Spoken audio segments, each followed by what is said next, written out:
एक बार बुद्ध एक गांव से गुजर रहे थे, लेकिन उस गांव में लोगों के बीच गौतम बुद्ध को लेकर गलत धारणा थी, जिस कारण वो बुद्ध को अपना दुश्मन मानते थे।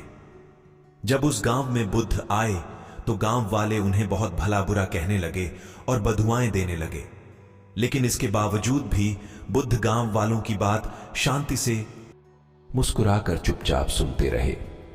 गांव वालों ने देखा कि उनकी बातों का बुद्ध पर कोई असर नहीं हो रहा है और वे विनम्रता से उनकी बातें सुन रहे हैं।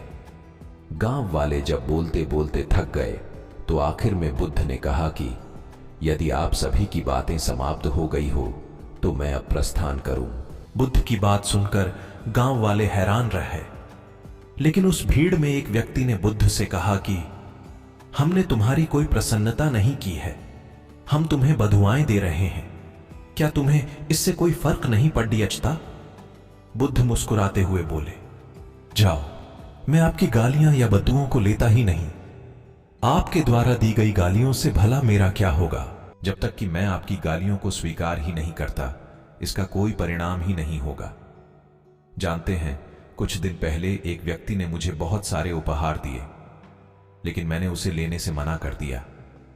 जब मैं लूंगा ही नहीं तो कोई मुझे कैसे दे पाएगा? बुद्ध ने पूछा, बताइए, अगर मैंने उपहार नहीं लिया तो उपहार देने वाले व्यक्ति ने क्या किया होगा? भीड़ में से किसी ने कहा, व्यक्ति ने अपने उपहार को अपने पास रख लिया होगा। बुद्ध ने कहा, मुझे आप सब पर इसलिए दया आती है क्योंकि मैं आपकी इन गालियों को लेने में असमर्थ हूं और आपकी ये गालियां आपके पास ही रह जाएंगी। सीख।